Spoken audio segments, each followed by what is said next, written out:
से आते हैं और आज आप शपथ ले चुके हैं। शपथ लेने के बाद जिम्मेदारी बढ़ गई है, क्या कहना चाहेंगे मऊ की जनता के लिए? सबसे पहले तो अपनी मऊ की आवाम का शुक्रिया अदा करूंगा, धन्यवाद करूंगा कि उन लोगों ने मुझ पर भरोसा किया और अपनी दुआओं से, अपने आशीर्वाद से सींचकर अपनी आवाज़ बनाकर प्रदेश की सबसे बड़ी पंचायत में भेजने का काम किया है। और मैं गठबंधन के अपने दोनों राष्ट्रीय अध्यक्ष अखिलेश यादव जी और राष्ट्रीय अध्यक्ष ओम प्रकाश राजभर जी, जिन्होंने मुझ पर भरोसा करके पार्टी का सिंबल और टिकट दे करके मुझे चुनाव लड़ाया, मैं उनका धन्यवाद दूंगा। रही बात क्षेत्र की, तो अब हम लोग एक निर्वाचित सदस्य हो गए हैं, तो हम लोगों का काम है क्षेत्र में विकास के कार्यों को आगे बढ़ाना।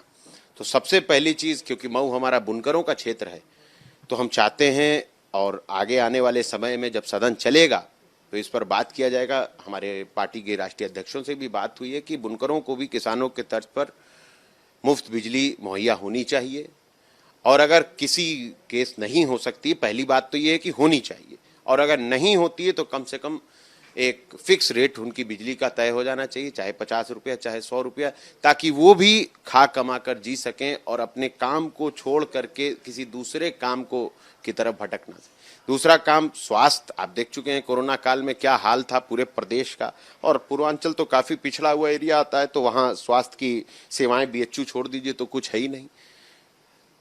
नेताजी के ज़माने में आजमगढ़ में कुछ स्वास्थ्य की सेवाएं, कॉलेज कहीं बनाने की बात हो रही, तो क्या उन सबसे लाभ मिलेगा ना? देखिए बिल्कुल, अगर मेडिकल कॉलेज बनाए जाएंगे तो ज़रूर लाभ होगा। मैं तो चाहूँगा, मैं सत्ता से कहूँगा भी, और मैं अगर माननीय मुख्यमंत्री जी से मेरी मुलाकात होगी तो मैं व्यक्तिगत रूप से अपने उनसे भी ये रिक्वेस्ट करूँगा कि मऊ में एक मेडिकल कॉलेज दें, ताकि आसपास के लोग भी जो इलाज के अभाव में अपनी जान से हाथ धो बैठते हैं, उनकी भी जानें बचाई जा सके। समझ दूं, क्योंकि अभी तक उस विधानसभा से आपके पिता जो हैं वो वहां से विधायक थे, अब आप बन के आए हैं, मतलब क्या चेंज इसमें आप देख रहे हैं? हालांकि वो लंबे समय से जेल में, आप उनका काम धाम देखते थे, पर इसमें चेंज क्या देख रहे हैं?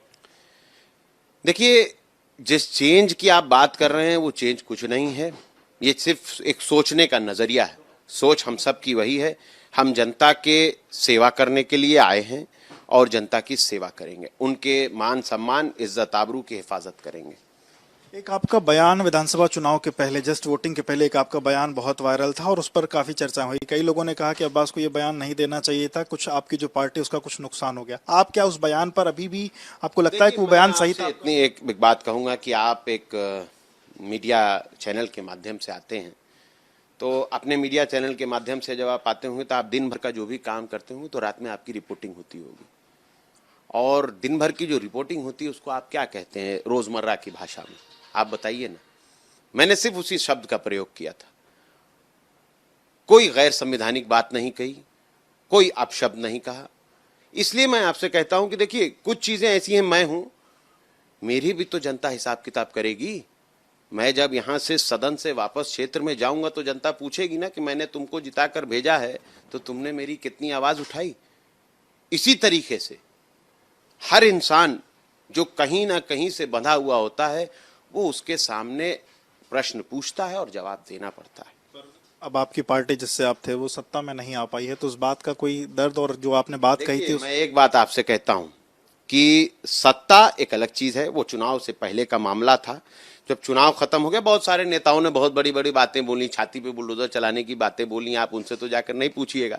बहुत सारे लोगों ने कहा है कि जरूरत पड़ेगी तो छाती पर गोली भी मारेंगे, अभी 1-2 दिन पहले के लोगों के बयान है। तो मुझे पता है कि आप वो सत्ता पक्ष के लोग हैं, आप उनसे नहीं पूछ सकते हैं, मगर मैं इतना कहूंगा कि मैं ऐसा कोई काम ना किया है ना करूंगा जो कानून के नजर में अपराध की श्रेणी में आता हो।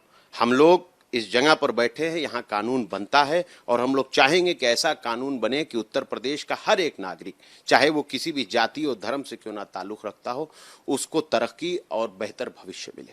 एक सवाल और, 2 दिन पहले एक आपका फेसबुक पोस्ट देर रात आया 11:58 पे, और लगातार रात भर उसके बाद हलचल बांदा जेल से लेकर के लखनऊ तक बढ़ गई। उस पोस्ट के क्या मायने थे, क्योंकि तमाम लोग उस पोस्ट के बाद अलग अलग बातें कर रहे थे? देखिए, कुछ तो लोग कहेंगे लोगों का काम है कहना, मुझे एक आशंका लगी, उस आशंका को मैंने अपने सोशल मीडिया पे व्यक्त किया। उस सोशल मीडिया को आप जैसे मोहब्बत करने वाले मीडिया के भाइयों ने उठाया और तत्परता से उसके ऊपर एक्टिव हुए, उस पर काम किया, और उसका ये नतीजा था कि आपको भी दिखा कि उनके एम्बुलेंस के साथ एकमात्र चलने वाली वज्रवाहन जो खराब होकर धक्का देती हुई नजर आई, टीवी में दिखाने के बाद फिर थोड़ी सुरक्षा व्यवस्था को ठीक किया गया और यहाँ कोर्ट परिसर में भी सुरक्षा व्यवस्था को ठीक किया गया। मैं सिर्फ इतना कहना चाहता हूं कि मेरे पिता जिन केसों में मुलजिम हैं वो तो एक अलग चीज है, मगर वो जिस केस में वादी मुकदमा है उस वादी मुकदमा के हैसियत से वो एक गवाह हैं, और वो गवाह हैं इस देश के सबसे बड़े don, international don Dawood Ibrahim के दोस्त ब्रजेश सिंह के खिलाफ, जिन्होंने उनके ऊपर जानलेवा हमला किया था, जिसमें उनका एक सरकारी गनर मारा गया था, हमारे एक कार्यकर्ता की हत्या हुई थी, उसमें वो गवाह हैं और गवाही चालू हो चुकी है। तो हम सब के दिमाग में एक संदेह की स्थिति बनती है कि क्या कोई अनहोनी घटना ना हो जाए, इसलिए हमने अपनी बात को रखी। और ये डर आप सबके दिल में था, क्योंकि देखिए जब कोई आदमी न्यायिक अभिरक्षा में होता है तो न्यायालय उसका सब कुछ करता धरता होता है, मगर यहाँ कुछ और चलता है। तो रोपण से लौटने के बाद पहली बार लखनऊ लाए गए, तो क्या लगता है ये सिलसिला लगातार जारी रहेगा उस तरीके से उनकी पेश? कानूनी प्रक्रिया है और हम तो हर कानूनी प्रक्रिया का साथ देते हैं।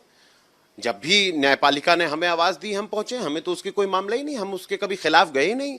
वीडियो कॉन्फ्रेंसिंग से बुलाते हैं, हम वीडियो कॉन्फ्रेंसिंग से जाते हैं, हम ट्रायल से कहां भाग रहे हैं, हम तो फेयर ट्रायल